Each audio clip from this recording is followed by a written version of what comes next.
Good morning, everyone. Welcome to the pre-market prep session for October 24th, 2024, 10/24/24. I don't know what those numbers mean or if they have any significance, but anytime there's like day and then the year, I'm always like, oh, must mean something. So if it does, or it's like angel numbers or something, some significance, let me know. But in the meantime, we're trying to get significantly better today. And significantly doesn't mean necessarily 20%, 30%, 50, 70, 100% better.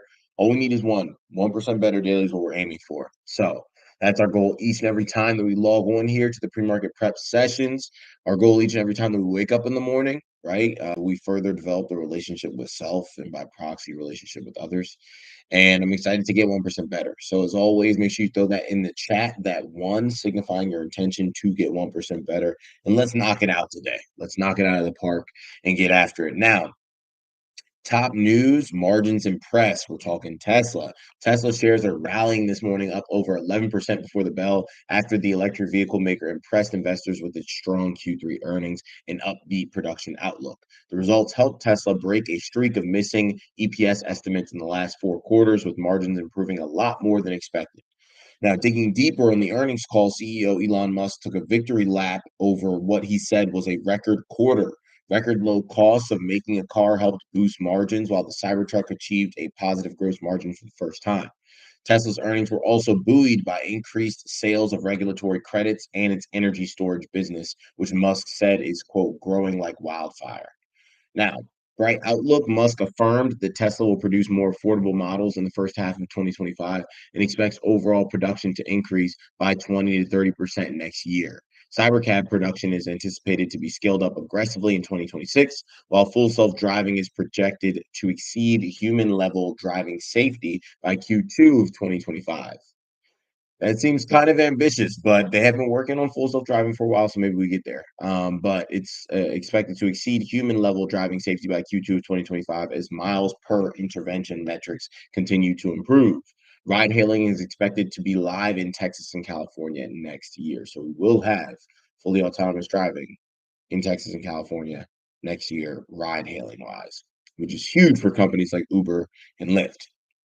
Now, Seeking Alpha commentary on the bullish side, Seeking Alpha analyst Hunter Wolf research expects Tesla to sustain 25% revenue growth due to progress in Cybertruck production, AI-based full self-driving software, and energy transformation. But Seeking Alpha analyst Bill Maurer said, is a bit more cautious, noting that while the results were mostly good, Tesla's valuation is still too high. Investing group leader Jonathan Weber remains bearish due to Tesla's elevated valuation, minimal free cash flow yield, and significant EV and robotaxi competition. Now, what else is happening? Like I said, it's been pretty dry in terms of news, but important, especially during earnings season, to come back on here and make sure you know what type of movement is happening. Boeing warns of cash burn, striking workers reject contract. Wong, Blackwell flaw 100% NVIDIA's fault. Issue fixed. Wong is Jensen Wong, CEO of NVIDIA. Blackwell is their new chip. I guess there was some issue with it. He's claiming responsibility and says that it's fixed. It's the translation of that. Apple iOS 18.1 rolls out next week. iOS 18.2 beta now available. Amazon Prime members can now pay less for gas. That's funny. Vivian DM'd me about that yesterday. Now it's in our pre-market prep headlines. E. coli outbreak. McDonald's supplier recalls yellow onions. We talked about that. WW, which is Weight Watchers, but rebranded. Hims and Hers, ticker Hims, fall as Novo seeks to bar semaglutide copies. I'm guessing that has something to do with like Ozempic slash, Wegovy in the weight loss drugs, because I think Hims and Hers was dropping like essentially a generic version, and it looks like Novo Nordisk is trying to say no to that. More states mulling Medicaid coverage of GLP-1 weight loss drugs. So those same Wegovy, right? They're not trying to cover it, I guess. More states are thinking over the coverage for Medicaid regarding those weight loss drugs. And then Frontier shareholder hires advisor to evaluate sale to Verizon. DOJ warns Elon Musk PAC on $1 million giveaway to registered voters. Wait, what? Musk is giving away $1 million to registered voters. That just seems like tampering. Like he's very vocally pro-Trump, which is just funny because they've had their ways about them in the past, but I think that the Biden like despises Musk, like despises Musk. I don't think you can despise someone more than Biden despises Musk. So I feel like he recognizes that, another 4 years under Democratic rule is probably not what he wants. But yeah, that just it feels like there's something wrong with that. It's like, hey, register to vote. I'm giving out $1 million to registered voters. Like, obviously, it'll be a little bit for each person, but still, it just seems weird. I don't know. The U.S. debt, how annual deficit piles up to a $35 trillion plus total. Now, today's markets looking more green than red. In Asia, Japan up 0.1%, Hong Kong down 1.3, China down 0.7, India flat. In Europe, the FTSE in London up 0.5%, Paris up 0.7, Frankfurt up 0.6, the Dow down 0.1, S&P up 0.5, Nasdaq up 0.8, crude up 1.2%, gold up 0.8, Bitcoin up 0.8%. Today's economic calendar, initial jobless claims came out at 8:30. Let's see if we had any type of movement around that time. Around 8:30. Doesn't look like it. Let me see, 8:20, 8:25. Yeah, no real movement around that 8:30 time period. We've got a member of the Fed Hammock who's talking now, but haven't even heard of him or her, so not very uh, you know, don't really care about that. 9:45 a.m. PMI composite flash, 10 a.m. new home sales. So around 9:45 or 10 a.m. we could have some intraday volatility. Intraday just means within one day. So we could have some volatility around that time. It's not saying that we will, but just be aware if you see it at that time that it likely has something to do with that data. Um, Overall, though, getting a pop here overnight partly due to Tesla's earnings. But patience continues to be very important, right? I had someone reach out to me yesterday, like, hey, I saw that we were going down, so I went and I got these puts, and then we started going up. Do you think that we'll go back down? At the end of the day, times like this in markets are all about patience. They are all about patience.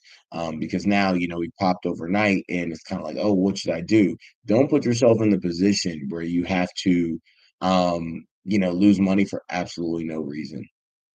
There are times when you need to be patient in markets, and this is most definitely one of those times. Let markets do their thing, and then when it's time to execute, be ready to execute. But right now is not that time, right? And money always flows from the less prepared to the more prepared, the less educated to the more educated, the less patient to the more patient, right?